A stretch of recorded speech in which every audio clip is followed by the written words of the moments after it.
Hey everyone, this is Alan Johnson from BigAlsPhotography.com, and today we're going to do a quick tutorial on the time-lapse feature of the Nikon D5200.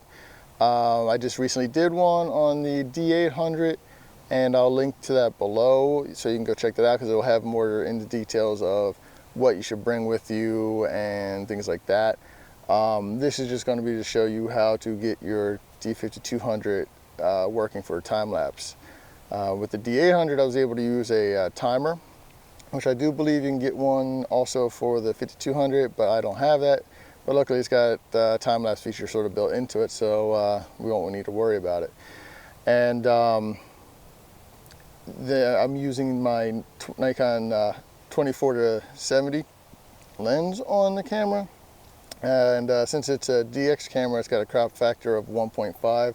So at 24 millimeters, it's going to be a 36 millimeter, and at a 70 millimeter, it's going to be a 105. So you got to keep that in mind when you're buying your lenses for doing things like this. That if you're going to want a real wide shot, you're going to have to get something like a 14-24 or a 16-35 or something like that to get a wider field angle.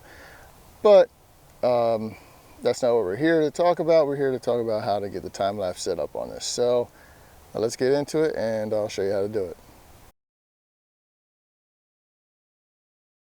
Okay, so now you see the shooting menu. Basically, on the side of the camera, on the upper left corner, you'll see menu. There's a little green dot. You hit it. You'll see this screen here. If you hit that again, you'll go to the shooting menu. And in the shooting menu, you're going to go all the way to the bottom to interval timer shooting. And you're going to hit to the right, and now it's going to say now, so you go now, and it's going to ask for interval. Well, I already have 10 seconds in here from the last one I did, so we'll leave it on 10, and then ask the number of times. So this is how many shots it's going to take. So we're going to do 180 pictures, which will give us about a half hour of sitting here and about 7 seconds, give or take, of video.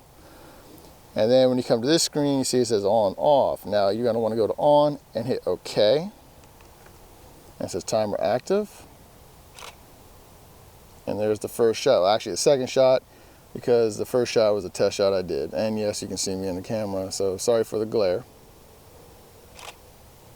So now every 10 seconds you'll be getting a shot going off, and it'll go until it does 180 pictures, then it will stop.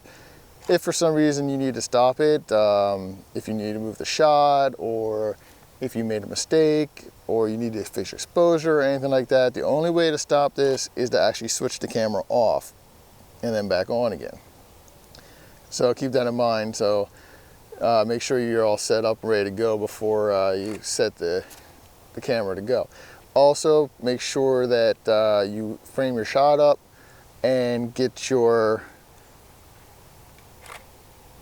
let's do this, and get your exposure straight, because you're going to want to set your lens to manual focus after you get it all set up. That way the shot will keep going. I found out right before this, if you don't turn it to manual with this camera, it will not take that shot.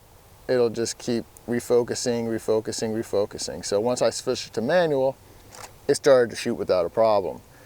So we'll let this go, and then we'll put the time-lapse video at the end of this video here.